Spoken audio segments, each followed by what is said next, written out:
Hello everyone, welcome back to my channel which is life lenses. তোমাদের সকলকে আমার চ্যানেলে আবারও স্বাগত জানাই। তো আজকের ভিডিওটা একটু অন্যরকম, কারণ আজকে ছিল জন্মাষ্টমী। তো আজকে তোমাদের সাথে শেয়ার করব আমি কিভাবে বাড়িতে জন্মাষ্টমী সেলিব্রেশন করেছিলাম। আমার পক্ষে যতটুকু সম্ভব ছিল সেটার সাহায্যে কিন্তু আমি জন্মাষ্টমী বাড়িতে সেলিব্রেশন করেছিলাম। এই দিনটা আমার কাছে অনেক বড়, অনেক হ্যাপিয়েস্ট ডে, বিকজ এটা হচ্ছে কৃষ্ণার জন্মদিন। আর জন্মাষ্টমী মানেই হচ্ছে আমার কাছে একটা নতুন দিন, মানে খুবই খুশির দিন। তো যাই হোক, সকালবেলা ঘুম থেকে উঠে স্নান সেরে ডেকোরেশন করতে স্টার্ট করলাম। আর এই যে ফ্লাওয়ারগুলো দেখছো, সেটা আমি আগের দিন কিনে এনে রেখেছিলাম। আমাদের আলাদা করে তো ঠাকুর ঘর নেই, তবে একটা জায়গায় আমি রেখেছি কৃষ্ণাকে, তো সেই জায়গাটাকে একটু সুন্দর করে সাজানোর চেষ্টা করেছিলাম। আরেকটা কথা তোমাদের বলে দিই, জন্মাষ্টমী এই ভিডিওটা কিন্তু তোমরা পাচ্ছ একটু দেরিতে, কারণ সত্যি কথা বলতে কি, আমাকে একা হাতে সমস্ত কিছু করতে হয়, এডিটিং থেকে শুরু করে এভরিথিং আমি নিজেই একা হাতে করি। তো আর আমার পক্ষে সম্ভব হয়নি যে পুজোর দিনই আপলোড করা, কারণ পুজোতে ব্যস্ত ছিলাম। পুজো দেওয়াটা আমার কাছে সবথেকে বেশি গুরুত্বপূর্ণ ছিল। তাই তোমরা কিন্তু এই ভিডিওটা জন্মাষ্টমীর পরে পাচ্ছ। জন্মাষ্টমী হচ্ছে এমন একটা দিন, আমার সবথেকে খুশির দিন। আর এই দিনটার জন্য আমি কবে থেকে অপেক্ষা করে আছি। ইভেন আমি আমার বন্ধুদেরও বলি যে কবে আসবে কবে আসবে। মানে এটা হচ্ছে বিশেষ করে তাদের জন্য যারা কৃষ্ণার ভক্ত, তাদের জন্য খুবই একটা প্রিয় দিন। আর তোমাদের সাথে কথা বলতে বলতে মোটামুটি অনেকটাই সাজানো কমপ্লিট। আর ময়ূরের পালকটাও আমি লাগিয়ে নিলাম। আর এই ফ্লাওয়ারগুলোও আমি কিনে এনেছিলাম।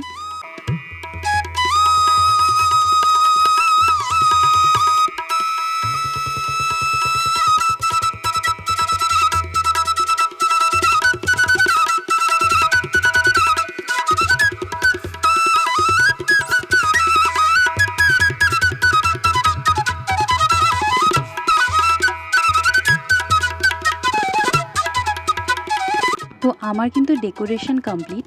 আর এটা ছিল লুক। এখনও এখানে কৃষ্ণাকে রাখা হয়নি, ওনাকে স্নান করাবো, তারপরে কিন্তু রাখবো। তোমাদের কেমন লাগলো এই ছোট্ট লুকটা অবশ্যই জানিও। আর এই হচ্ছে আমার কৃষ্ণা, যাকে আমি প্রথমে স্নান করিয়ে নিচ্ছি নর্মাল জল দিয়ে। আর এর মধ্যে কিন্তু তুলসী পাতা দেওয়া রয়েছে। প্রথমে আমি স্নান করিয়ে নিচ্ছি, তারপরে কিন্তু পঞ্চামৃত দিয়ে আমি ওনাকে স্নান করাবো। আর এই হচ্ছে পঞ্চামৃত, যার মধ্যে আছে দুধ, চিনি, মধু, টক দই আর গঙ্গার জল। আর ওনাকে স্নান করানোর সময় আমি চ্যান্টিংয়ে যে ব্যবহার করি যে মন্ত্রটা, সেটাই কিন্তু বললাম, মহামন্ত্র যেটা তোমরা বলতে পারো।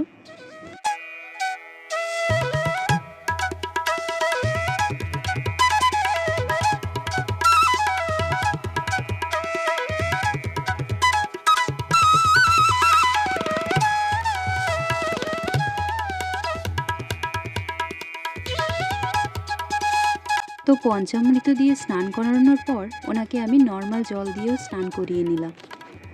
জন্মাষ্টমী শুধুমাত্র একটি উৎসব নয়, একটি মহাপবিত্র মুহূর্ত, শ্রীকৃষ্ণের আবির্ভাব তিথি। অধর্ম অন্যায়কে দূর করার জন্য মথুরার কারাগারেই জন্মগ্রহণ করেছিলেন আমাদের ভগবান শ্রীকৃষ্ণ।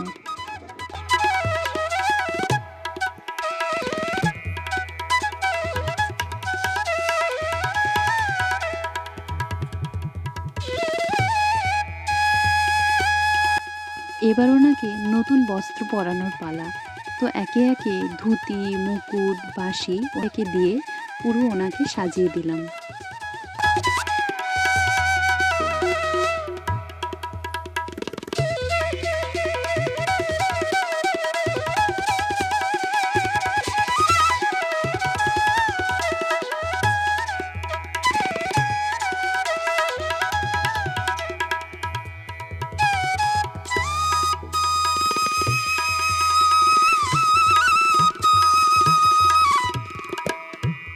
আর কৃষ্ণা সেজে উঠল নতুন লুকে, যেন এক আলাদাই অনুভূতি।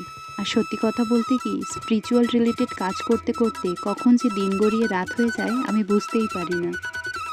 আর ভক্তিমূলক কাজে তোমরা যত বেশি নিজেদেরকে ইনভলভ করাবে, দেখবে তোমাদের লাইফের স্ট্রাগলগুলো অনেক বেশি সহজ হয়ে যাবে। আমরা বাইরের জগতে হাতছানি দিয়ে খুঁজে বেড়াই আনন্দ, কিন্তু সব কিছু তো এখানেই আছে। এই জগৎটা তো সম্পূর্ণই আলাদা। এখানেই আছে পজিটিভিটি, ডিভাইন, পিস, সব কিছু তো এখানেই আছে, তাই না? তোমাদের সাথে কথা বলতে বলতে কৃষ্ণাকে সাজানো হয়ে গেছে, ওনাকেও আমি সিংহাসনে রেখে দিলাম। এবারে রান্নার দিকে যাওয়া। প্রথমেই দুধটা গরম করার জন্য বসিয়ে দিলাম। ভেবেছি কিছু জিনিস করব, আর ভিডিওতে তোমাদের সাথে সব কিছু দেখানো সম্ভব হয়ে ওঠেনি, তো যতটুকু পেরেছি সেটাই তোমাদের সাথে শেয়ার করেছি। তো প্রথমেই আমি বানিয়ে নেব পায়েস, তো তার জন্য দুধটা গরমে বসিয়ে দিলাম।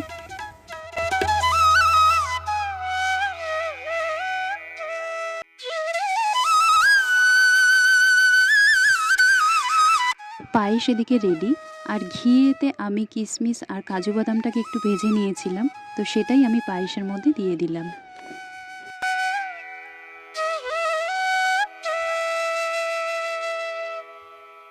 এবারে আমি বানাবো আটার পাঞ্জেরি। তো তার জন্য ঘিয়ের কড়াই একটুখানি ঘি দিয়ে তার মধ্যে দিয়ে দিয়েছিলাম মাখানা, কাজু বাদাম আর আমন্ড, সেটাকে একটুখানি আমি ঘিতে ভেজে নিচ্ছি। আর এখন আমার রেডি হয়ে গেল আটার পাঞ্জেরি। এরপর আমি পোলাওটা বানিয়ে নেব। এরপর আরও 3টে জিনিস বানানো হয়েছিল, যেমন লুচি, আলুর দম, তালের বড়া, সেটা আর ভিডিওতে দেখানো পসিবল হয়ে ওঠেনি। তো রান্না কমপ্লিটের পরে স্নান সেরে আমি একেবারে বসে গেলাম মন্দিরটা সাজানোর জন্য। তো ফুল দিয়ে আমি ভালো করে সাজিয়ে নিচ্ছি।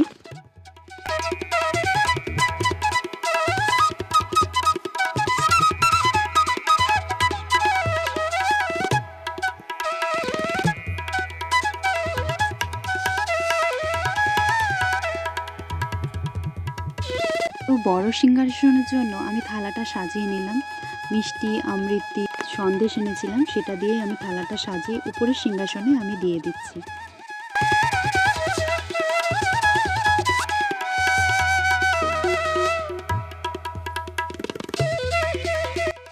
থালা বাটিতে আমি যা যা রান্না করেছিলাম সেগুলো একে একে সাজিয়ে ওনাকে ভোগে দিয়ে দিলাম। আর সমস্ত কিছুতেই তুলসী পাতা দিয়েছিলাম, যেটা সব থেকে বেশি ইম্পর্টেন্ট। এটা ছাড়া তো ইনকমপ্লিট পুজো। ভগবান শ্রীকৃষ্ণ শুধুমাত্র একজন দেবতা নয়, তিনি একজন পথপ্রদর্শকও বটে। কারণ তিনি আমাদের শিখিয়েছেন কিভাবে ভালোবাসতে হয়, করুণা করতে হয়, ধর্মের পথে চলতে হয়। আর এই সমস্ত কিছুই আমরা কিন্তু গীতা থেকে পাই। তাই জীবনযুদ্ধে কখনো হার না মেনে সাহস নিয়ে এগিয়ে যেতে হয়, কারণ স্বয়ং ভগবানও কিন্তু আমাদের ধরাতে এসে উনিও কিন্তু প্রতিপদে লড়াই করেছিলেন। তখন ছিল দাপর যুগ, এখন হচ্ছে কলিযুগ। যুগটা পাল্টেছে, কিন্তু ভগবান আগের মতোই বিরাজমান। তাই ভক্তের ভাব যদি সত্যি হয়, ভগবান কিন্তু স্বয়ং ভক্তের সাথেই থাকে।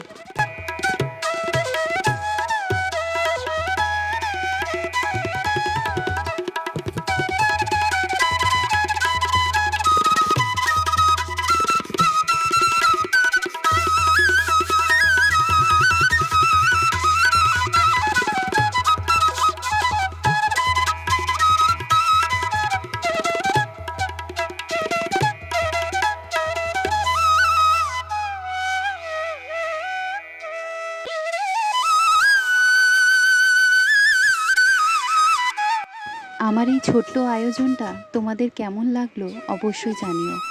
আর যদি তোমাদের ভালো লাগে তাহলে অবশ্যই চ্যানেলটাকে সাবস্ক্রাইব করে দিও, আর নোটিফিকেশানটাকে অল করে দিও, তাহলে এই চ্যানেলের সমস্ত ভিডিও কিন্তু তোমাদের কাছে পৌঁছে যাবে।